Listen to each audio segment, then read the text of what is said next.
people here. Let's just I was going to say, are we recording this? Now we We are. started a little bit sooner. I Yeah. think that's like you said, but notes are for bullshit academics. I hit record.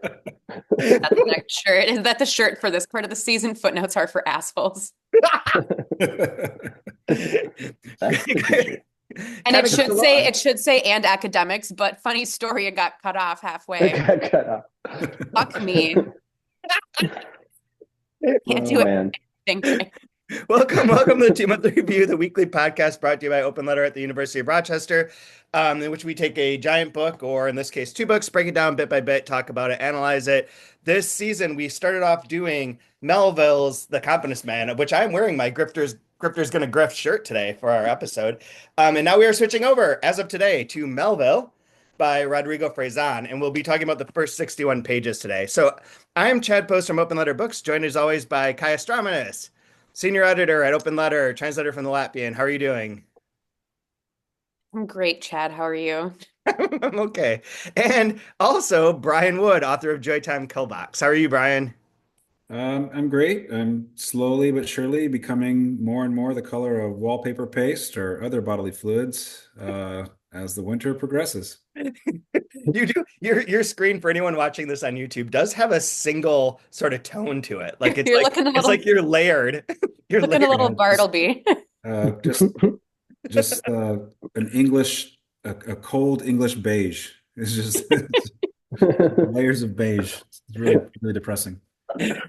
And we have a special guest this week who's Will Vanderhyden, translator of, I didn't look this up though. How many books have you translated and published so far, Will?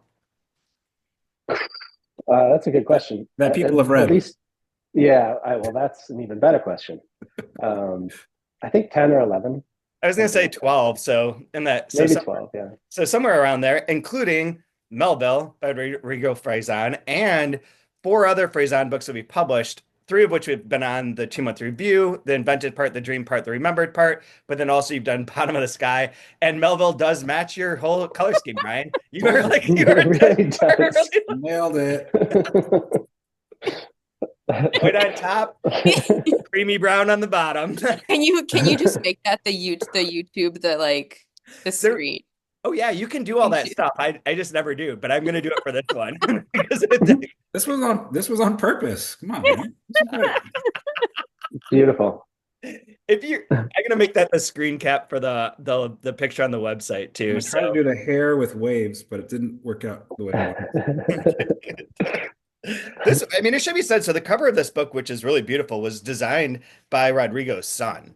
For anyone who's listening does not know that, he's going to be much older than I think he is, but he's like 13. Oh no, he's no, he's like starting sophomore in university. college, isn't he? Yeah. Yeah. Yeah, God damn it. Yeah, which Yep. He was 13 last time Rodrigo came to Rochester. So Yeah. Doogie Howser did the cover design. He's about to graduate at 13 years old. I mean, if there's anyone who could do cover design, it's a child.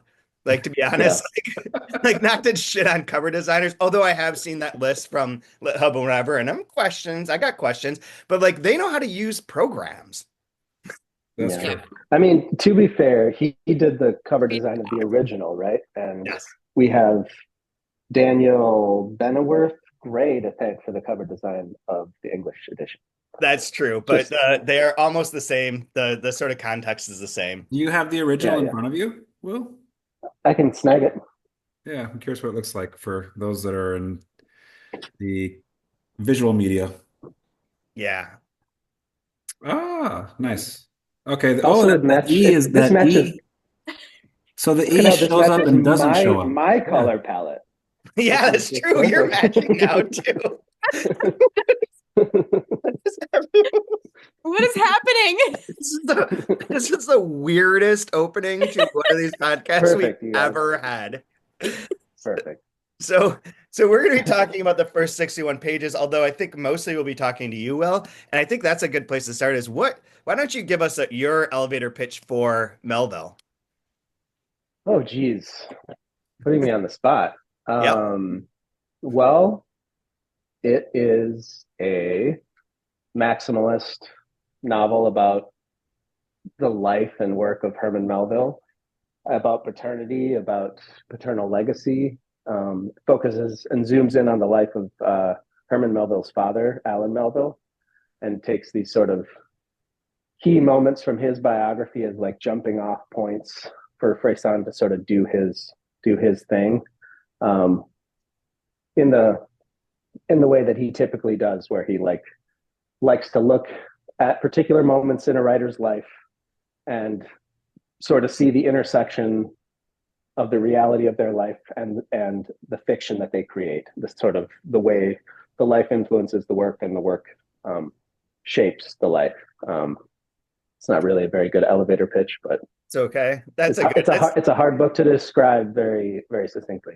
Yeah, I mean, yeah, exactly. I mean, going off of that, I mean, it really is like begins at least in this section for the 61 pages we read, it's almost the perfect stopping point. Again, I do not look at these very carefully. I just look at the page numbers and find markers. So it didn't Oh, work out well with Confidence Man, no, but you this was lucked out. Like you nailed it this I know. time. Yeah. I hit that. I was like, holy shit. So it starts off with like Alan Melville is like, on whatever particular day, he crosses the Hudson to get home to Albany.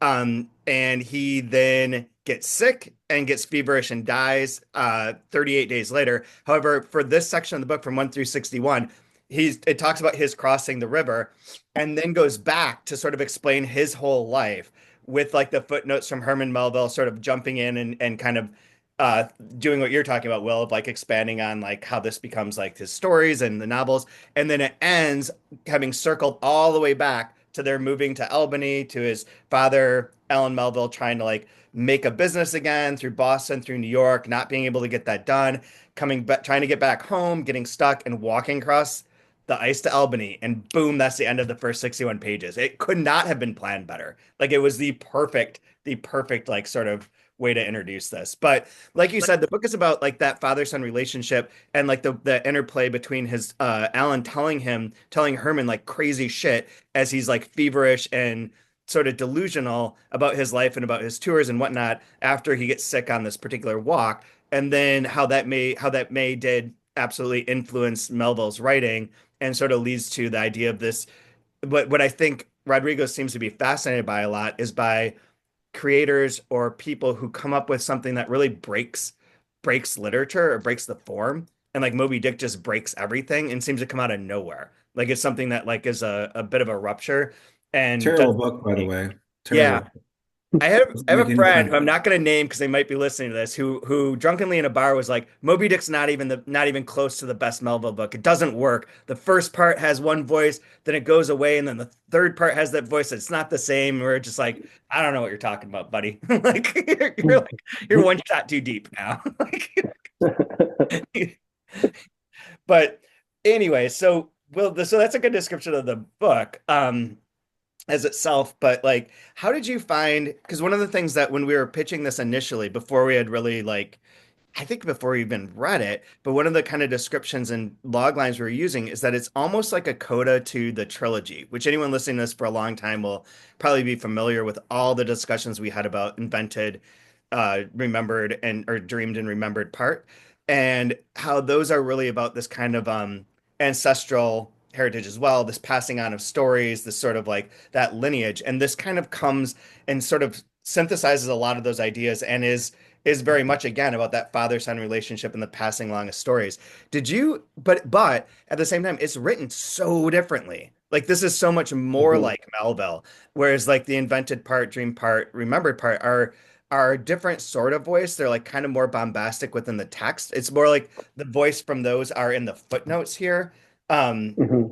for anyone who has not started reading this or does not know, this first section in particular, these 61 pages, there are 1 to 4 footnotes per page that are not like necessarily like explanatory, but are like Herman Melville riffing on whatever is written above, which is written in more of a third person sort of objective sort of viewpoint and reads sort of like, here is the life of Alan Melville. And then there'll be a footnote, and the footnote will be like this bombastic, like, Herman Melville talking about and filling in certain ideas, and they go on and on and on. There are certain pages that like are almost like this page that I'm showing right here is almost all footnote. Mhm. It just says like I can't see 21 maybe.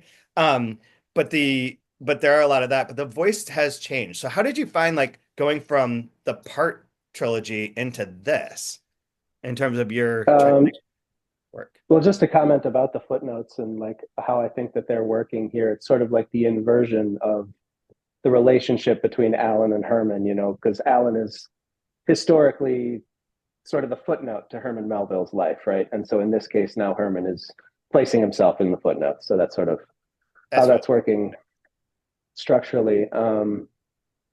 Yeah, it was really it was a relief to start working on this book after the parts triptych because it's much more focused. I and just like yeah, just the sort of totalizing vision of the parts triptych is overwhelming, and that voice, I think Fresán got tired of it probably too at a certain point, and was also relieved to be done and have it out of his head maybe. Um, yeah, I think relief, and then also I think there's always like there's a sensibility that's always the same with Fresán. I feel like there's the word play and extended multi-level metaphors and all these things that he typically does. But yeah, the style is different, and it's definitely inflected with sort of Melville's style. He says that he didn't really intend to do that, except for he says in the acknowledgments of the book that there was like the one thing that he tried to do that was sort of Melvillian, which was he used entonces a lot, which is like in Melville's language, that would be like the thence and the thenceforth, which I tried to incorporate some of those into the translation.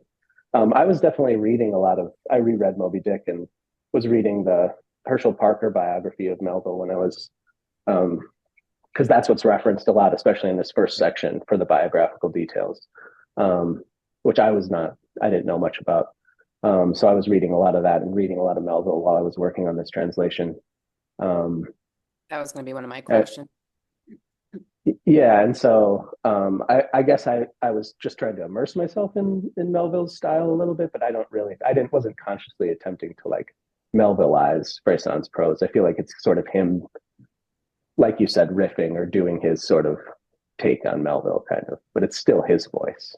Not But academic, yeah, like arts and craft wise. Like, what's Melville's style after reading it? Like, what did you hear? hmm. I mean, I think that Melville is like, I don't know, in some ways he like, at least in Moby Dick, in some ways takes like all of literature that came before it and then like sort of anticipates all the literature that came after it. Okay. Um, Broad strokes. um, yeah, I mean, yeah, I don't know. I mean, I guess what is it to you? I mean, you're a writer. What do you see? And Ooh, there you go. So I'm only 60 pages in. I'm not reading ahead, obviously, because but in Melville's style, if you Oh were yeah, to yeah. have to answer But that question. I'll get there in 1 second because like what I first noticed with this, what you're talking about this, like relief from after doing the triptych, um, you still get the sense of like the Frisson maximalism, but there's something like, for lack of a better term, like kind of gothic in this Hmm. piece, which was really cool. Yeah. It's almost like if you love Quentin Tarantino and he's like, well, I'm gonna do a Edwardian. So it's like everything's gonna have that like mannerism to it, but that style still comes Hmm. through somehow, and the voice still comes through. And I see this like crisscross of maybe like the focus and the restraint is like being stuck in the language and the times, but there's still that interesting worldview that gives you a really cool panoramic of the relationships, which I Yeah. find really fascinating. Um, but as far as Melville, good Lord, we talked about him ad nauseum over the last 5 weeks, and it was similar to what you're saying, um, like pick pick how you want to dissect his work, and it works. Like I want to do a colonialism, like yeah, okay, that'll work. Reading. Yeah. I want to do a Yeah. queer reading of it, like yeah, that'll work. Like it's insane. I want to do a religious, yep, that'll work too. Like it's it's encyclopedic and scary. Like Yeah. the perfect word choice, the perfect verb, the perfect use of it, the perfect imagery, the poetry of it, the like, yeah, just it's really intimidating. Yeah. I I mean, to get back absolutely. to what you were saying about, yeah, I totally agree. But to get back to what you were saying about Fresán's Melville and the sort of gothic kind of vibe, just wait till you get to the middle section because that Oh, sort of okay. takes Yeah. off.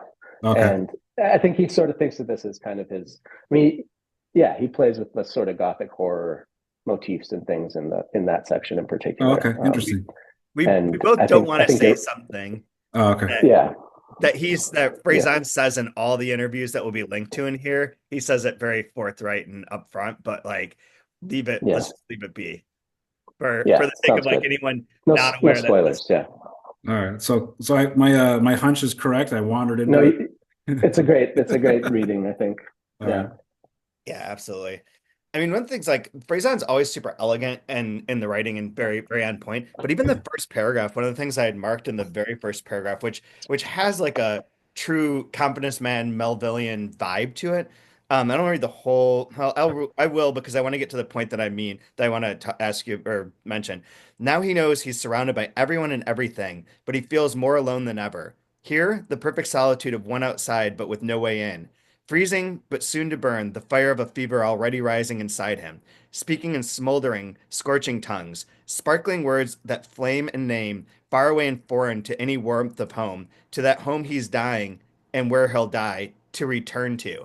And I think what stood out to me about that, like there's like the kind of poetic nature to it. The beginning of Confidence Man is the description of the river. We're on a river here. There are certain like parallel things that are going on, but is that last bit of like the warmth of home to that home he's dying, pause, suspend it, and where he'll die to return to. Like because that's like lifted out there, you like hesitate on the like he's dying to return to. And I think that's a really beautiful like opening part to this book. It just stood out to me as like a really good choice and how it's framed and also like has something of that like 19th century kind of movement to it compared to like the very 21st century of like subject, verb, object, moving things along and not really like separating or causing you to like wait to figure out like the next part of the sentence. And I thought that was really well done. Like there are a lot of parts that I marked knowing you were going to be on here. They were just like, I think this is really good. I think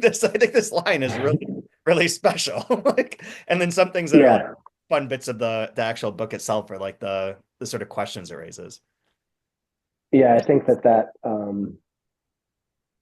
is sort of typical of his, and maybe it hits harder with the sort of more, maybe slightly less maximalist and more focused style that's coming out in this book than in maybe the parts triptych, but like that serpentine quality where the sentences will wind around and refer to things, come back, sort of maybe run off on an extended metaphor, but then come home and hit that, circle back to what the point they were trying to make or whatever. Right back on our first episode of this whole podcast, actually, about the invented part. Like I think I made some comment about how so many of his books open, Frazan's books open with like almost this like fits and starts. Like it begins and it like sort of rambles or like brings you in. Like there's this voice from the ether that's coming and then it like kind of crystallizes into where you are. And that even happens a little bit here. And I think that that's like a kind of a hallmark of what he does and does well. We're drawing you in instead of being like the big like call me Ishmael sort of like banger of like Mm-hmm. here we are, here's the opening, or like the sort of like I seemingly the craft books that you've referenced, Brian, of like you establish something up front, things are direct, everything's plotted. There's this sort of amorphous quality to this opening, even and which to me reminds me of Confidence Man because that was like that beginning is very like kind of you're not sure where you know where you are, but you're in the crowd at the dock going on the steamboat. It's all like a little bit like pulling you in and moving you into a flow. And these first few chapters really do that here too. Like it's a like how does it written, how is this going to be told, all that kind of stuff, and then gets to like and then on this day he walks across the Hudson River, boom, and then you're kind of there and move on. But is that you've read so many more of Frazan's books? Is that like an accurate thing to even say? Yeah, I think so, and yeah, he's always like, it's always very self-aware of, you know, what he's doing in this book, maybe less so than like in the beginning of the invented part, say, where he says like he opens the novel with the question how to begin, right? Yeah. And then he's like self-aware down to his own orthography in that first opening sentence, like the reflection on parentheses as the Yeah. beach or whatever, you know. Yeah, I think that's kind of always there. That and it's maybe a thing that's sort of typical of Latin American literature. I mean, you guys published that Macedonia Fernandez books. That's just all prologues, pretty much, right? Or the first For the section first is half. all the Yeah. first half is all prologue. So I feel like Yep. that sort of that might be Latin American, or it might just be sort of metafictional. Kaya has a question. I have a question. Yeah. Instead of trying to jump in with all the different internet connections, one thing to go off of what you're both sort of what I think goes off of what both of you are saying, and I've been telling people that this is my favorite Fresán book in translation that I've read. It's certainly the one that I've connected to the most. And going off of what both you, Will, and Chad have been saying, I think, and this speaks a lot and it speaks volumes to your ability as a translator, Will, and your work as a translator. But one of the things I think that comes through the most for me in this book is that there is, I think it's such an overt just enjoyment of the language. It's telling this story. It does have this 18 late 1800s feel to it, which I like that period in literature anyway. But there's just such an enjoyment of the language and like a not a self-congratulatory of like I'm so clever, I do these things. It's just it sounds like it reads like Rodrigo had fun writing it and like that you had fun translating it. And it just there's an enjoyment to it. And I really, really enjoyed I really enjoyed that. That's one of the things that I liked most about it. Yeah, yeah, I feel like that. I feel like that's true of most of his work, but sometimes I think the volume of the prose can like maybe distract from how much joy there is in language and how playful and fun it is. And then I think yeah, and then also something that gets lost in all of that is in all of this sort of metafictional hijinks is like the actual beauty of his writing, the super beautiful prose and super moving moments that he's able to concoct out of the sort of onslaught sometimes. Yeah. What in this section stood out to you, Brian? Um, the biggest thing that stood out to me was the parallel to Pale Fire. And it even Yes. references it, like he sneaks in some fun little Mhm. Nabokov references in it. Lolita, the tattoo of Lolita. Yeah, yeah. And then he actually mentions Pale Fire within the prose at one point. And then it's hard not to think of the idea of I always wonder like when you read Pale Fire, it's a poem by like what is it, Slade, I think is Yeah. the and then Kinboat is the academic, right? And I haven't Yep. read in a while, so forgive me if I fail. Uh, but you know, like the question is like whose work is it? Is it Slade's or is it Kinboat's? Hmm.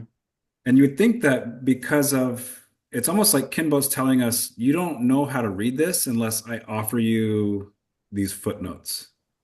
And let me like you won't be able to decipher this unless it goes through me. Like I'm the filter that you need to help you out. And it's like this like weird really strange character. And I don't get that sense from the footnotes here. But I begin to wonder like is this which Melville are we actually like who's the more important Melville? Who's the real Melville here? Is it the father or the son? It's And there's interesting. this like fun play between is it what's on the page or is it the footnote beneath that becomes more it's really fun. It's a neat little game that I've noticed. In this section, like metaphysically, it is curious too because there are like two different writers Yeah. essentially, but it feels Yeah, like there's not, right? yeah. It Mhm. seems like it's like Herman writing the book and then commenting on it, but the way that it's written, it also feels like it could be like a totally different. as if he's reading something about that life and then commenting on it. Mhm. Yeah, Because it's of the, almost like it. I feel like this happens in, there's in the parts triptych, there's the two fonts, often where the one it's basically like the footnotes are in the text there pretty much. typewriter. Yeah, in the American typewriter font. And they're sort of comment, or they might occasionally there'll be a different character's voice, like there'll be Penelope's voice, but it's always like, yeah, the one is sort of commenting on or riffing or expanding or justifying the other. And I think that's just a tick of what he does. I think it kind of, ever since Mantra, really, I feel like his books have all kind of had that quality, or that like structure.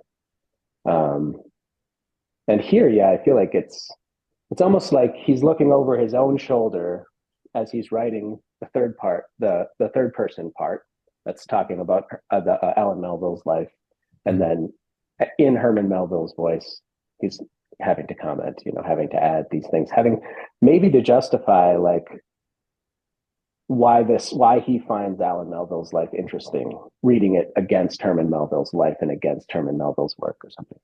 Mhm. Yeah.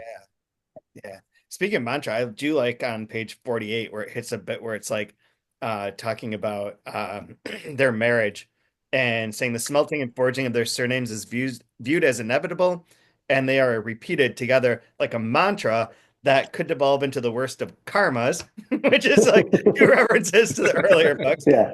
And Yeah. then later Yeah. on, it's like everything seems suspended in the air as if a climax of an explosion. Feels like also maybe a sort of nod to the airplane in Yeah. the mentioned part and elsewhere. There's one other, Yeah. Also the mantra. Yeah. Also also the airplanes mantra. and explosions. Yeah. Yep. I thought there was one more. There wasn't. The other thing that I thought was really good, and that's like, Well, on page 33, there's that one ship that's called the Particle Accelerator. Right. oh, Yeah. Yeah. Little Easter eggs. Great yeah, name There's for so a many. ship. There are so many. Yeah. yeah. I love the like the extended Fresán universe. Yeah. Like the EFU for all Well, the so like we get the Nabokov Pale Fire like kind of epitaph at the beginning, and then on 24, that's where I kind of started like really leaning into it because when I saw like the amount of footnotes, I was like, oh, okay, Pale Fire, cool. I know he likes Nabokov, that makes sense. And then on 24, his face lunar as if stealing pale fire from the sun. And I was like, Mhm. fun. Okay, let's go. Let's well get it. played. Yeah. Well played. I like Yeah. right It's away. one of his favorites. So yeah. So Right maybe away. that's why, or not that's why, but so I did enjoy the Parts trilogy very much, but I felt a little unsteady in that world because I did not listen to the Kinks. I am not I did not read Nabokov until like within the last decade. So all those referential jokes, and those are the two that the main two that I remember are those two things. So while I understand them superficially, I don't understand the deeper connective references. And so being set in Melville and in this book and you guys picking apart the references to other Fresán books and characters, like I get I get that. Yeah. That I can orient myself with because I know where those things are coming from. So I wonder if that's part of why I liked it a little better because I don't feel as unsteady in the world of Melville as I did in the Yeah. world of the writer. So Right. you Yeah. say you never trip balls and listen to Dark Side of the Moon and people watching Wizard of Oz while you were in college? Because that's a good intro. No. They match up No. exactly. Yeah. I feel that like that makes sense, Kaya, because the parts triptych is it's such a referential onslaught. It's like so much, and yeah, I mean, I think that this being more focused, it definitely makes it more accessible and more. It's not without its challenges, obviously. Still, No, just no, it's very much it's Frazan through and through. Um, but yeah, it's and even now going through, so the very first footnote mentions with Confidence Man. I know. I was just gonna say, like, the Confidence Man, although, like, I think when I read this, like, I'd read the Confidence Man before, but when we were working on it, I don't know how long that was ago now, but it was a while. On the edits for the book, like, I was much more focused on the Moby Dick, and like the Moby Dick as like a representation of something, and like that's kind of the most familiar of the Melville books, next to Bartleby and Billy Budd, I suppose. But like, it's like it was the one I was thinking on. Now that we've reread The Confidence Man, they just like lace throughout here so much. There's that reference in that first footnote, but there's grift after grift. And Alan Melville's like, come on, or he's getting grifted. He's like, I'm investing in all these like kind of games and like possibilities and these businesses and just fucking losing like all the time. And you're like, oh, there is like a lot of Confidence Man in like that very baseline level, like not necessarily in the prose, but there is a part where it references, is it in that first footnote, Kai, with the masquerade and his mask? Masquerade of my father. It says Yeah. rewritten wearing different masks like that of a Riverway con man. Yep. Yeah. Or delusional, Yeah. and then or Yeah, that the of sad delusional masquerade, captain, yeah. and it goes on to the other Melville books, but Yeah. that one shows up right away. And the one I was thinking is like back on 50, it's kind on 50 is like, and before long, like Melvin Melville attracts attention for his wit and good looks and good taste and eye for selecting products and merchandise that will fascinate the most affluent people on the other side of the ocean, but also for the way in which he squanders money to finance transactions that always end up benefiting his partners. I just put grift, grift on the side. And I can imagine like this dude being like, I'm kind of descended from like this royalty and like I got a little money and we're going to do this business and have a lingerie shop, which is referenced in here and all whatever. And people are like, come on, man, why don't you invest in this like special exotic, like, artwork that I have? He's like, sure. Like, nope. No workout. Weirdly, I remember this. I was reading this. One of the people I worked with at Schuler Books and Music is a Gansevoort and was related to the family. Like obviously distantly, but it was Tom Gansevoort. It means more now than it did then. I was just like, okay, whatever, buddy. Buddy. Got a big beard. You do look a little Melvillian. I can't find it now, but there is also one of the weird things I noted in here is that there's a reference to the book that he doesn't write, that he's like, maybe it was written by Hawthorne, or maybe he didn't write it, or neither of us wrote it, and it has a name and it's referenced in this beginning part. Do you remember where that is, Will, by any chance? You know what I'm talking about? I know where it is. I do. Where is it? Yeah. Go ahead, Kinda Will. knows where it Will is. knows. Will knows. No, you know, I'm not sure. Page 21, because it's in the same footnote that talks about the Harper and Brothers fire. Oh, yeah. Oh yeah, the I think Isle of the Cross. I do have it marked here. Did Yeah, the that was manuscript copy of the Isle of the Cross, narrating the woes of a woman abandoned by the sailor whom she saved from drowning, also burned there? Where would it be? Blah blah blah.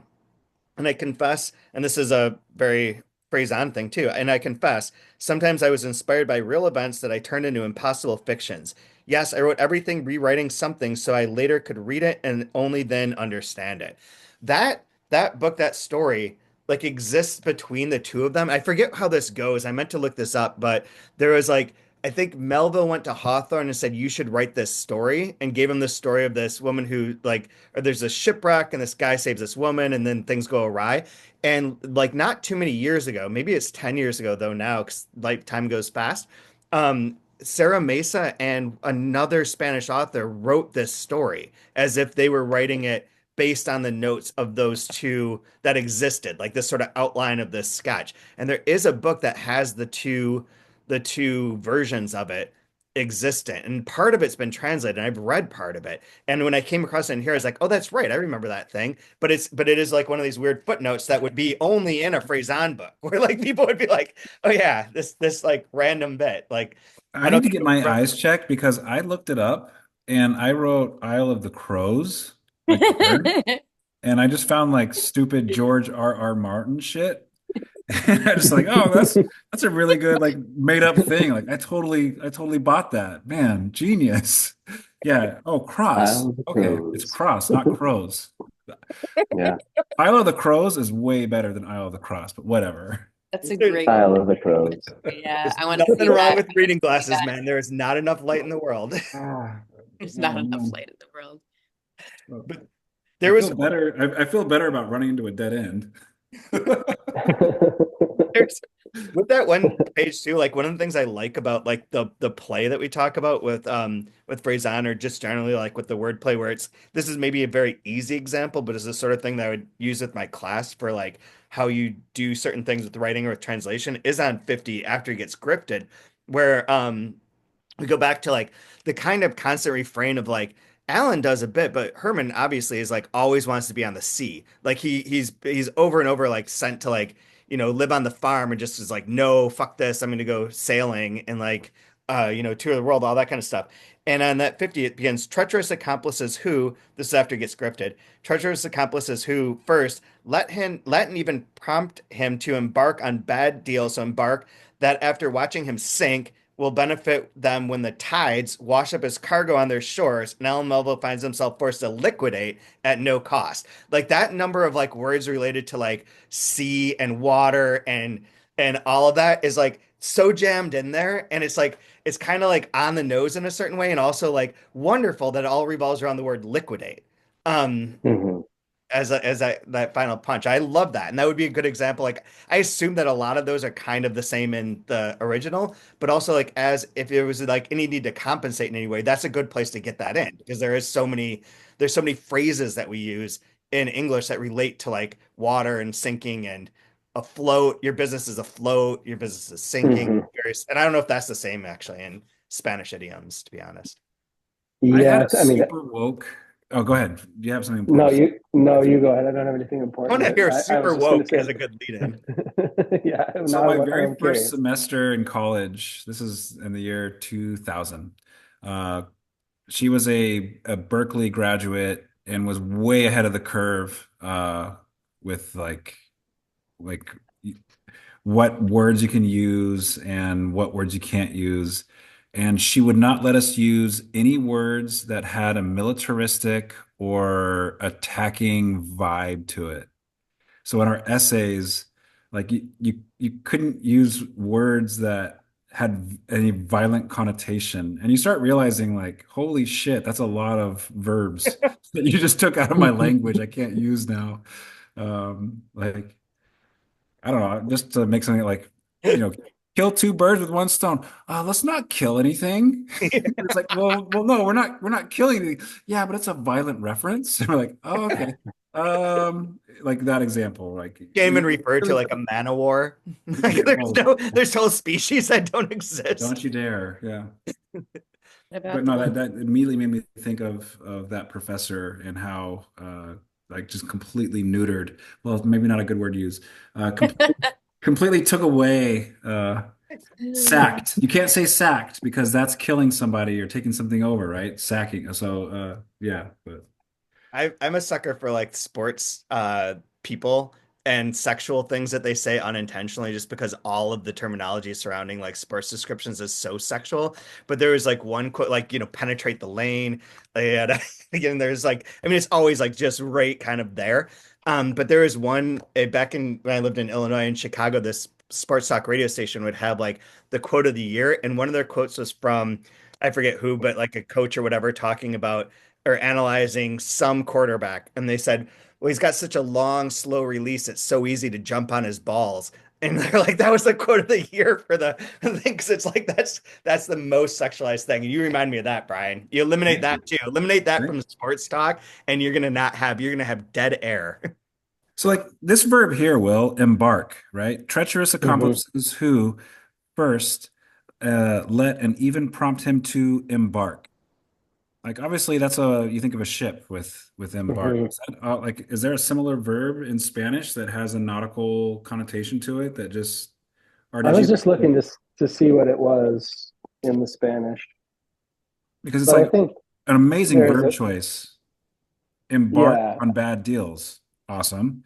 After watching them sink, right? Embark and sink. Awesome.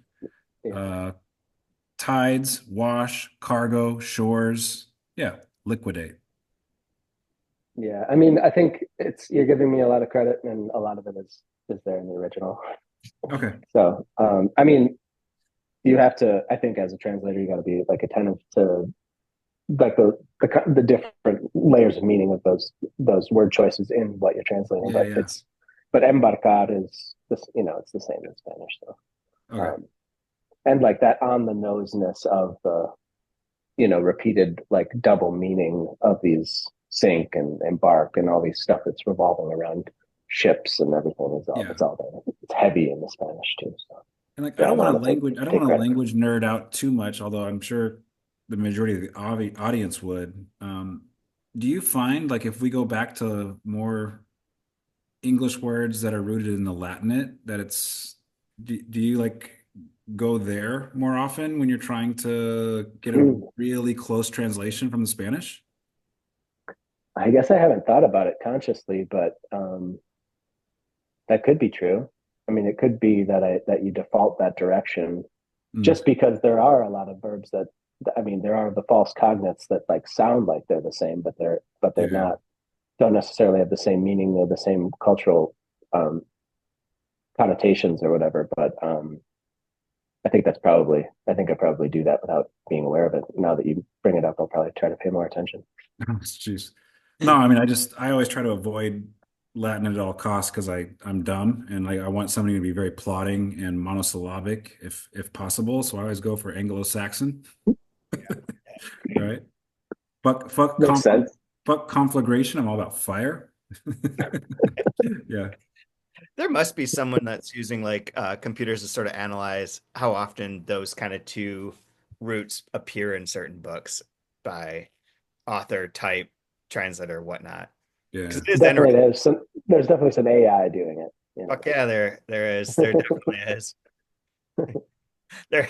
If not, someone's writing a dissertation as of now. Well, have you Right. played it all or Kaya, have you played it all with just like popping stuff into AI to see how it translates as far as just like a cold computer translation of something? No. Um, go ahead, Kaya. I may have done a few like Google Translate things just to out of curiosity, but I haven't done anything with Yeah. AI. Google's not as good. Yeah, I guess I've played around with ChatGPT a little bit, but not like for a big chunk of text. Yeah. And not usually. Yeah, I don't know. I haven't found it super useful for me yet, though I'm open to the idea that I feel like I have to be open to the idea that it might be eventually useful. I just, I'm a little resistant, but I definitely see the Same. drawbacks and danger of it for artists in some ways. So, I think um, you, Brian, have used it the most, maybe, but I've also used it a shitload for translation things, for my classes, for writing, for like doing all sorts of things. But Mhm. it is very interesting because like I don't know that it can I don't know. We don't want to go down the whole road of the AI thing. And I know that part of it is like the hand wringing, part of it is this knee jerk, like take the jobs away, which is true. Um, but if you're asking more on like what it tries to do with the language and the words, it does try and put things into a sort of contemporary context where it is clipped. And you have to dial it. Like the thing with AI is we always say like, oh, AI, but blah, blah, blah. But you have to set parameters on it and you guide it. Like when you work Mhm. with the ChatGPT stuff, you're constantly like kind of tweaking it or telling it, pushing it, and massaging it, like getting it to stop lying and stop having hallucinations is one point, but then getting it to like move towards a certain reading level, like it defaults to a certain reading level that's very low. But like it doesn't work for like in terms of like to put translators at ease, I suppose. If you just like put this book in a chat GPT, it's not going to come out with this. It's going to come out with No. something that's very like generally would be more simplistic. The thing is that it's so fast. And the other thing is that there are certain things that works for or gives you a starting point. Like if you're looking at mhm. like this is a terrible example, and I shouldn't even bring it up. But Kai, you're reading it is the Attila by Elio Chacol, which is nonsense. Like for the most part, part of that was like used ChatGPT. Katie Whittemore used ChatGPT for part of it, primarily to find out what the fuck some of the words were, because they're like obscure, arcane Spanish words that nobody used, and like there was no way to even find it was very hard to figure out like what anything was.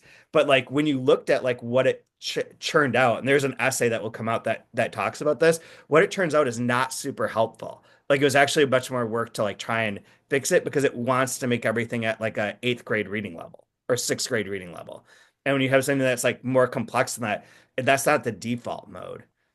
So But what I found interesting though is like there's a like a hidden there's a hidden depth to that passage that you pointed out, with all of the nautical, Mhm. verbs and references in it that I don't know that's gonna like it takes a human being to get that unseen depth that we feel.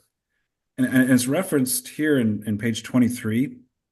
There's a footnote where it says, "Know this, ghosts live in books." And it just made me think of like there's all this like we're worried about AI taking jobs or like AI is not going to haunt us. Like a single book will not be haunted if it's written by by a computer. It's not going to be there. And I love that he always, yeah, this guy always has a way of like sneaking in some like really profound thing. And like for me in this section, it was know this, ghosts live in books. And I couldn't help but think of like, obviously you think of like Hemingway and his iceberg. Sure, there's like there's something underneath the surface. Cool. Uh, but even better, I think, is like that idea of in the when he was teaching, Barry Hannah would always just write ghost story on the chalkboard, and that's how he taught writing. You just anything you write, it's a ghost story, and it's your job as the author to figure out what's haunting the work. And we'll get a sense of it, like we'll get the surface, but there's something that's haunting this work. And to see that, like, just know this, ghosts live in books, and it's like, hallelujah, yes, they do. As long as we're writing them, and as long as Will and Kaya are translating them, yep, they will be haunted, as long as they're on our shelves. And like, and that's a great example, that line that we just kind of dissected until it's all the mystery is out of it. Like, yep, it's there. It absolutely. that's funny because what I underlined on that same part right before that was it's true that I miss my habit of standing in front of the bookshelves, hands behind my back, to read the titles and connect the ones with the others to form sentences, and sometimes even using them to compose the seeds of brief plot lines that might one day germinate into long stories, which is like if on a winter's night a traveler. And then when you have the next thing being like the ghost that's in there, it's almost like that book is like, even if that's not intended by anyone involved, that sort of references back to that is a ghost within that even paragraph of like a reference or like an existent thing that sort of snuck in there that may not have been explicit or intentional, but like is kind of mapped on and would, I mean, you could translate the words, but it would be lost. I think that like the human is Oh, underappreciated. look at this one again. All right, me there as if bewitched and possessed by all those dead voices, reincarnated in immortal letters. Good Lord. Yep. Guys, Great this line. guy, this guy is freaking That's a annoying. ghost. Go away. Lots Yeah. of echoes. Good Lots and lots of Lord. echoes. I love Good that point Lord. that you're making, Brian. Though that the ghosts live in books. I love that line too, and what you're Yeah. saying about how that's kind of. I mean, there's something really. I don't know, the whole AI conversation. I feel like there's something to be said about art being. I don't know. I mean, I feel like we got to be open to whatever, but like art being about human connection somehow, and I feel like that sort of gets to what you're saying. Also, that line that you pointed out, Chad, that also is occurs in a different way. It's a reference to to something that Fresán said he used to actually do, or his narrator in the parts triptych says that he used to actually do, which was stand in front of Right. bookshelves and complete write new sentences with this off the spines of books. Of the titles. Yeah. I feel like when we talked, I feel like I can't remember now because there's so many books and so many episodes, but I feel like that came up. I probably said the same fucking thing. Like this is kind of like if on a winter's night. Yeah, there's not to end the or go back to the AI thing is always super annoying, but when we did like try and write about it and go into it and like use it as a tool, like the real thing is that computers can't fuck. This is like the key. This is the key to everything. Computers don't have intimacy. They cannot fuck. They are therefore not embodied in any way that makes ghosts appear or anything appear. What are you talking about? It has a jack. There's a jack. There's like prongs. Come on, man. Uh, Pins. Yeah. no. Slide that jack into that plug and you're all good to go. You're a 5 pin or seven? Oh, seven, please get out of here. I don't want a 5 pin. Go. Ooh. Come on. That's why nobody wants the lightning USBs anymore. It's too fast. Zing. It's on too fast. I like my energy to come slow. You know. Yeah. Bro. Fuck me. How do we do That's this? why How the do we get out of this? That's why the cordless chargers only work faster if you take the cover off your phone. Oh my God. Oh my Nailed it. God. Can I ask one, like, this is just a stupid question, which is perfect coming from me. Uh, does anyone know what is the typeface?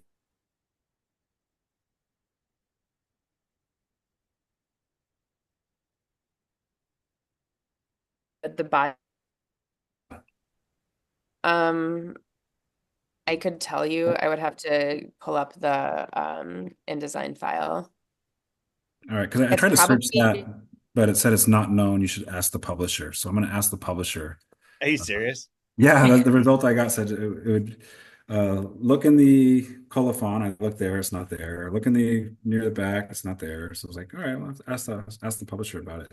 yeah, It looks super gorgeous though with the texture of the paper, and then this is stupid, and the it's serif. not stupid. Tell me more. No, like the texture of the paper and the serif font, like it gives that like I don't know, it just gives that like authentic feel for a 19th century piece of work. I love it. I don't know, it works really well, I think. I admire it. These Um, I have a question. Oh, sorry, go on, Kai. Did you open it up? I Yeah, I'm opening it up. My sense is that we use the same font family as for the Part trilogy just because of how it looked and just having that. But Yeah, if you come my back and just say, "Oh, it's Garamond," it's like, "Oh, fuck." oh yeah, no, it's Helvetica. Yeah, no, it's Georgia. I'm pretty sure I'll tell you in a second. I'm pretty sure. Yep, my guess was Adobe Caslin Pro, and that's what it is. Yeah. Okay. Yeah, works great. Love it. It's a great font. This book is really testing your eyesight, though. I do have to say, like The footnote said, "I like again, Isle of the Crows." I've leaned into just accepting that I have to wear reading glasses all the time, but like before when I would try and like be like, no, fuck that. There's no way I'd just be like blurred over. Not that that's a bad thing. I think it does work very well, but that actually was a question I wanted to ask you. So going through to edit this was super hard in the way that like it was always because the footnotes are intentionally distracting. Like they're set in the middle of Mhm. sentences, and there'll be like multiple ones in the middle of sentences that frequently I found myself just being like, well, I have to read the chapter, the top, and then go back and look at the footnotes separately because they're two different voices. They're two different like it's very easy to get lost. Like whatever sentence in the top could have been like grammatically all jacked up, but I wouldn't notice because like halfway through I went to the bottom and then to the top and then Yeah, hard to edit. Yeah.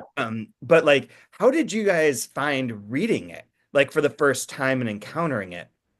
Do you like read to the footnote and then go read the footnote and then go back to where you were? Or how do you approach that? Because footnotes are work funny in this because they're not just like giving you information, they're giving you a voice and a character. Mhm. Despite what like we're late into this, so Shade's throwing the stupid Wall Street Journal review that's like it's like Wikipedia. Like get the fuck out Right. of here is the opposite of Wikipedia. Like that's so dumb. And like rereading this, I'm like, that's one of the dumbest things I think I've ever seen in a review. Yeah, I don't think that guy ever he might have gotten into the second part. I don't think he read the book. So, I don't think so either. or guy or gal. No, must it say. was it's a dude.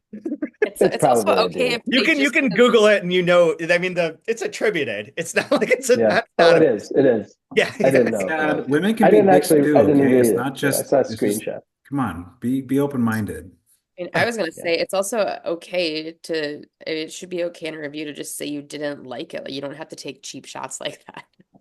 Well, the ones that are Yeah. like reflective of your ignorance, I mean, that's what I would do, to be Well, honest. Like I'm if I curious, didn't what like was the cheap shot? I'm unaware. so Oh, he just said that there was like it was a lot of it wasn't worth the work, essentially, Okay. and that there was like Wikipedia level information or something Love like it. that I love about it. the yeah, which doesn't feel like it has much to do with this book, but you know. No. Yeah. super To that, I don't know what's the right way to read it because there's not a right way to read it. But I would immediately stop as soon as I hit a footnote. I read it right away, Mhm. and then I Yep, go back same. because then I gotta pick up my like I want to be interrupted, and so it's like shit, okay, Mhm. and I'm annoyed, and so I read the footnote with a little bit of annoyance, Yeah. and then I go back Yeah, up I like, think oh, that's actually a good footnote. But right, also, yeah, some of the most fun stuff is definitely in the footnotes in this first section. This was really challenging when I was trying to figure out for different events that I've done, figuring out what to read in front of an audience. Because yeah. not only is it like broken up with the footnotes in this first section, it's like there's all the parentheticals all over the place. And like they break up a sentence and then you know, it could be like almost a full paragraph later before it picks up the idea that came before the parenthetical. So like trying to figure out how to read that and have it land um, was pretty complicated. But so I didn't end up reading anything from this first section ever. It was always from Oh, wow. the later Yeah. sections because the footnotes go away or they Yeah. change it later on. There's no footnotes in the second section, and then they do something else in the third section. ooh, So no spoilers. No thank spoilers. you, thank you. But that's I was curious about because I did the same thing reading it now, where it's like sort of a luxury to be able to like stop Yeah, and be interrupted rather than feeling like discombobulated. But it was nice to right. like Yeah, I can imagine with the editor's sort of eye that it becomes challenging to like want to like if you're checking the sentence itself to be as a whole sentence, you want to get through it before you get interrupted. So I can see that being I don't know tricky if for this sure. I don't know if this is the same for you, Kai. I don't know if I've ever talked about this, but like editing things too, like it's just such a different way of reading it. Like it's just like it's almost like you're not really reading it. You are, but like for something that's very specific that like afterwards I have the hardest time remembering books I edited until I reread them to proof them. Or to do something, and proofing also has its own lens, but to read them separate from any of that, like even for this has a lens, but much less of one, but like the editing process is so different. Like it's just like it's like really locked in on like these line to line general tone, looking for ways to improve rather than enjoying what's there sort of idea. you're you're Like in the weeds. it's just like it's Yeah. the hardest thing to like to map onto like a long-term memory for me. Mhm. Like in the moment, I feel like I'm fucking there. Like I'm there and I'm like, oh, I can see all these things, and here's how to like, here's like a tip or a way or a point or a thing that can prove it. But then the second I'm gone from it, I'm just like, phew, I don't know what I read. I can't explain it to you at all. Yeah. Kaya, when you're doing revisions on your own translations, do you read them differently than like when you're getting it pretty polished? Do you read it differently than when you're editing somebody else's work? Yes. Yeah. I mean, I know that I I I know that I will inevitably still be too close to the Yeah. text. And so it's hard to step away and just kind of and let go and be able to read and enjoy your own translation. I think there are definite moments for me here and there where, you know, you do a paragraph or a sentence or even like that like chef's kiss word choice where you do it and you're just like, fuck yeah, like I am on fire. I nailed it. But it's still not the whole book. So definitely I read things differently and like I do have some struggles with certain books and projects where, it's like the translation could go in two different directions stylistically, and then trying to figure out which one, like the one I'm thinking of in particular is the nonfiction book where there are two very distinct paths that I could go down, and it's a matter of me making that decision, but Yeah. I also find it hard to go back. Do you go back and reread your translations once they're published, or are you just like, no, thank you? I've kind of learned not to too much. I mean, except when I have to. I feel Yeah. like because you guys know that I'm like compulsively wanting to change things You up to the sometimes last make minute like 3,000 corrections to a that you guys think are totally irrelevant, but that mean something that are meaningful to me for some reason.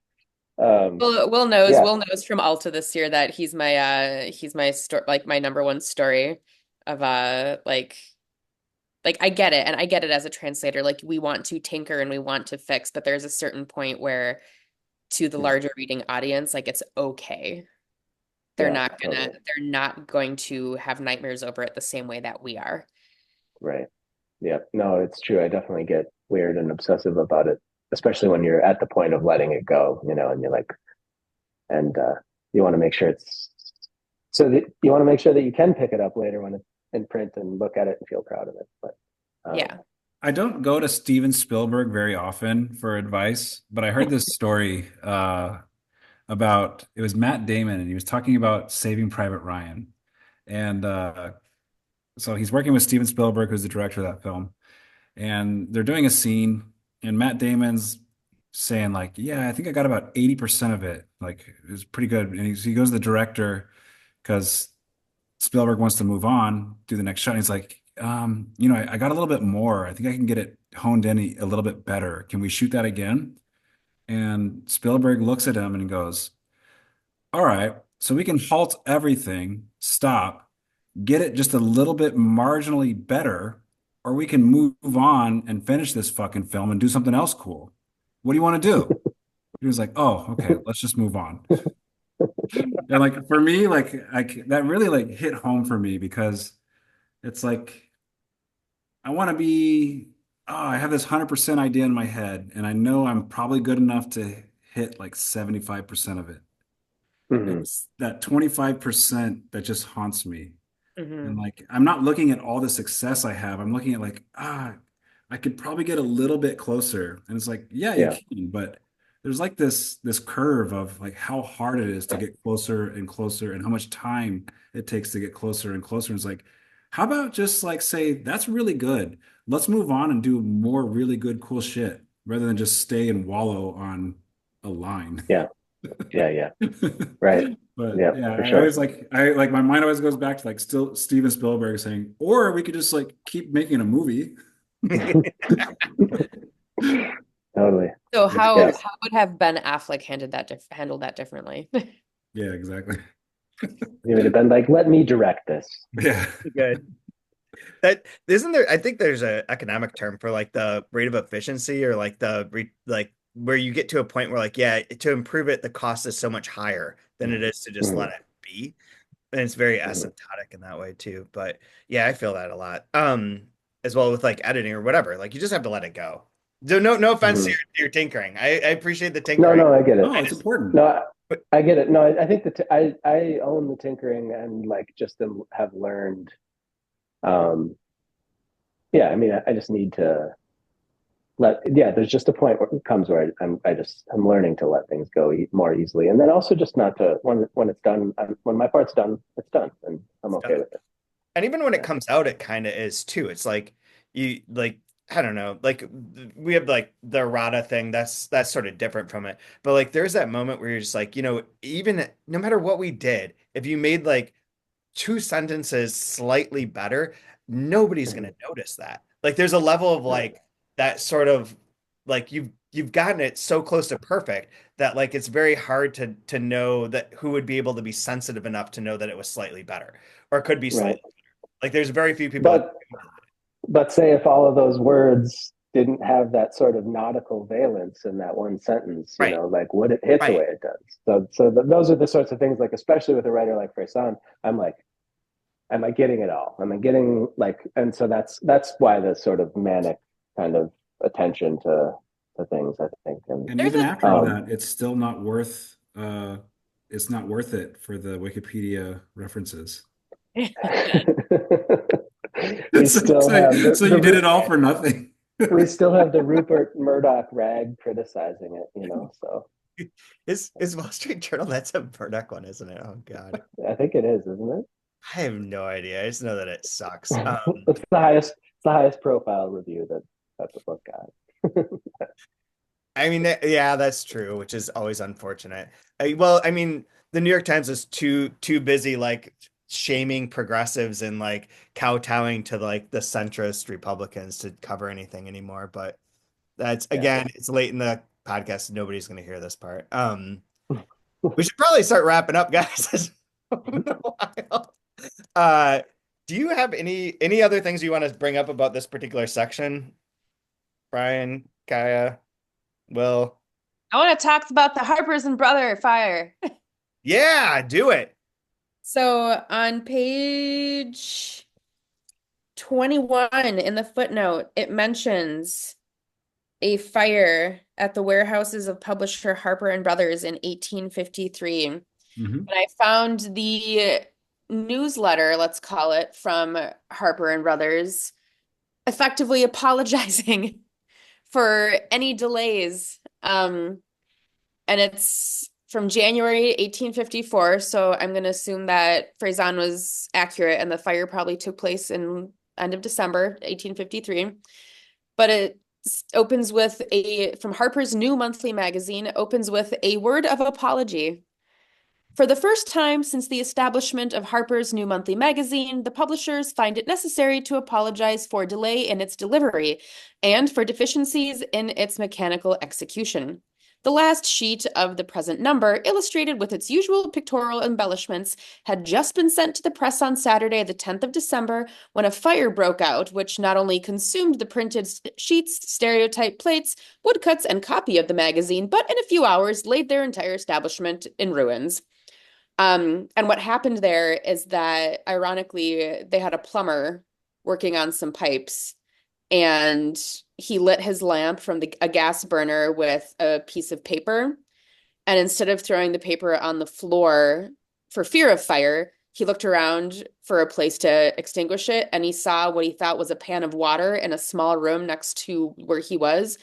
And so he put the lighted paper in it, but it turned out to have camphene in it, which is used to clean, is used in the cleaning process. And that basically just, he dropped in a piece of burning paper into a can of Fuel, yeah. chemicals. And so I'm assuming he's the one who sustains some injuries, but then it just goes on to like explain. But I wanted to do a little bit of research, and I thought it was so, I don't know if it's precious or just funny that that's just the approach that publishing took. A word of apology. Sorry for the delay in your magazine. Our shit burned down. That is pretty great. Pretty great. Stuff happens, man. Those distributors always happens, yeah. Those distributors always have excuses. Any other sections? Any other comments? Otherwise, I have lots of lines of the week. That's one of the things that Competence Man was impossible to pull like a line at certain points in time, aside from like certain phrases or like that's the titles of the chapters or whatnot. But Fresán writes like almost like these lines stand alone as like beautiful, like fun and interesting like bits. Like there's so many of them. There's just so many of them that I have marked in here. So anyone else can pick one or bring up anything. Oh wait, I do have one last shout out. Dr. Wright Post. Hell yeah. Post is a Dr. Post exists in this book. And maybe in real life, and I like that. I'm there for that.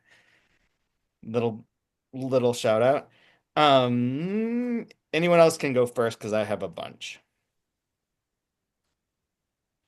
I'll go if Brian doesn't have one queued up right away. Or maybe Will has one. I'm scrambling now to find, I mean, there's plenty. I was just thinking I could read the footnote on page 17, which kind of Is Oh yeah. a sort of summary of what this book is, Yes, and that's maybe what Yeah. you want me to go. You want me to go first? yes. You go first. Imagine a book always at high sea, a book adrift and drifting in the swirling digressions and dodging not icebergs of small tips and massive bottoms, but compact glaciers that have as much to show as to hide.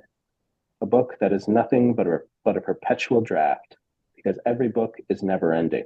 A book that is the draft of a sketch, because the smallest constructions can be completed by their original architects, while the largest, the truest, always leave the conclusions on the tallest rooftops to fix and secure there the posterity of whoever reads them beyond the one who wrote it.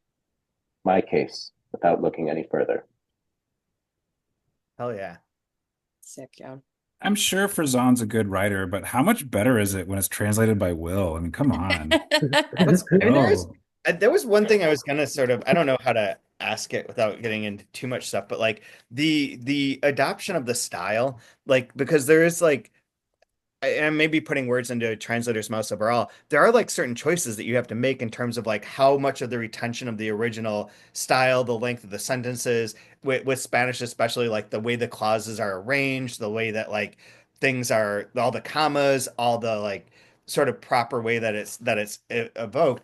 Like you can totally change that. You can go totally into like matching today's like vernacular and today's like sort of aesthetic dominant aesthetics, right? Of like make it short clipped, make it Hemingway, make it everything. There's ways to do that. And there's a way that and that would be bad. And then there's a way in which like trying to capture everything in the order that it is, and no offense to Lydia Davis, but that's her approach to like translating Proust and various other French things. And that also doesn't seem to work because it is too obviously it's too literal and too that way.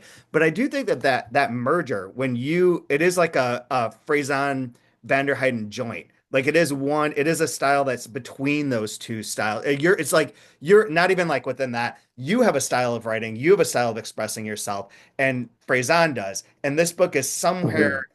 that's a merger of those two, Yeah, something different than that. And how much that I like think plays into your yeah. mind as you translate it. I mean, I think at this point I have a style of translating his style. You know what I mean? So like, I have certain ways of seeing the choices that he's making, and certain like built-in sort of muscle memory for how like I solve different problems or deal with his style in different ways. And so it is one of the he's definitely the writer that I feel like the most at home translating at this point. Um, yeah, I think that there is some happy medium between those two approaches that you're talking about. With him, I don't change his sentences very much at all, hardly at all. I feel like his it's so it's so intentional and so self consciously the way it is that unless I mean I'll change punctuation sometimes, add a semicolon Mhm. or whatever. But yeah, I don't really change locations of periods very often. I kind of stick with what he does. But I definitely change syntax. I rearrange syntax to like have it feel more like Fresán in English to me, at this point. How did you do that with the thumbs up I there? don't know how that thumbs up just came up, but Came out of your that was mouth, great. in fact. It was like a bubble. For anyone who's listening, there's like a bubble, big bubble that had a thumbs up inside it coming out of It's Will's mouth as he it's was Or talking. the other quotes.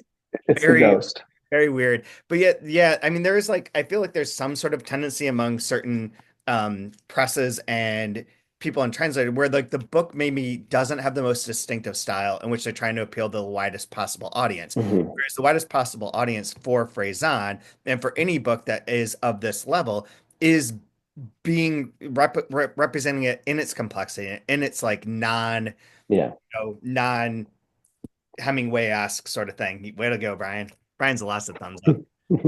I think you're giving thumbs up to me in that regard. But anyways, Brian, line of the week. What do you got? All right. So I already shared the Awesome Ghost one. I like this one too. It feels like a portent. It's on page 59. And of course, there's nothing more dangerous for a hapless wastrel than to convince himself that he is or might become a hero. Mm. You got yours because I've got two, and I'm hoping you choose one of them. I do. Page 19 in the footnotes, bottom of the first long paragraph. Reality only becomes really real after crossing the stormy sea of art and arriving safe and sound to the other shore. Not while we live it or write it, but later when we read it. And only then does everything become logical and inevitable, and we ask ourselves how we failed to see it or see it coming. Love that one. Yeah. Elon. Yeah, well, every like this is just it's fucking beautiful. For anyone, Yeah. the Elon references that Brian has a lot of rockets coming over his face. He has a lot of rockets coming all over his face. My two, I'm going to read my two because they kind of go back to back. One is from 49, in the footnote, a style that no longer runs through what is written, but through how it is written. And then page 44, and the absence of past is compensated for by the omnipresence of future. I think those two are great, like Fresán sort of lines. But I love the style thing, obviously. But celebrate. You're getting out of control with these emoticons, man. I don't even know how to. Oh, there it is. Um, but anyways, so anyone final thoughts? We have for next week we go up to page 130 or 123. There's like a line that ends on page 123. This is a long section, so we're in the middle of a section in the middle of part two. So it kind of is in the middle. Hopefully it like lands like this one did, but we do finish this first part and move on. And obviously rate, review, listen to subscribe to the right, the one nice whales. Got whales now coming on the Nice. screen. The get to the whale. If you reading this and if you're listening on the podcast in your Apple or Spotify or wherever, there is a link to the right RSS feed and right version of this that you should be using and subscribing to. Please do that because at the end of this season, the other feed will be gone. So just go to that feed and subscribe to it. Like and review it. There's only a few reviews so far, so you know which one it is. Um, Also, we're on YouTube. Do all that mashing of whatever you do on YouTube. Any final thoughts from anyone? I just would plug the Between the Covers interview with Fresán too for people who are interested. I'd go check that out. That just came out this past week.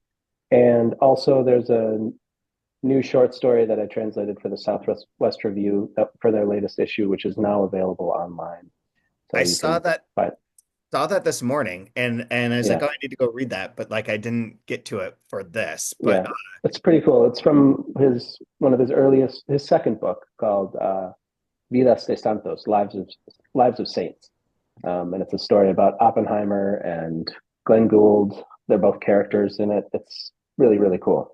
Um, Got another one coming in Baffler magazine in their next issue as well, from his first book, Historia Argentina. So just plugging those. Hopefully people will also, read them. also Beyond the Zero interview with you, Will, is from maybe 2 weeks ago. We'll Yep. link to all three of those things. Um, in the show notes, so you can find all of them very easily. But yeah, the David Naiman interview is really spectacular. It's quite comprehensive, and it's almost 2 hours long. So it's like a really Yep. good conversation. And I know that the one with Beyond the Zero is fantastic too. I did not listen to it yet because I did not want to taint our conversation with you in any way, Yeah. Yeah. or feel like No, we're no, just it's repeating things. yeah, it's fun. And for subscribers to Between the Covers, you can hear my interview with David Naiman as well, where we talk quite a bit about Fresán, but also just generally about translating. And if Um, and if you don't want to give him money, you can give us money, and we'll give you the access to that interview for said money. If you want to do like some sort of, I've got, do you have confidence in me? Because I've got this book here in which I can put your name down. You can have access to this special interview. Grift. So $25 is all I need. Just blew all my money on a Trump watch and some fragrance. I'm like out, completely out.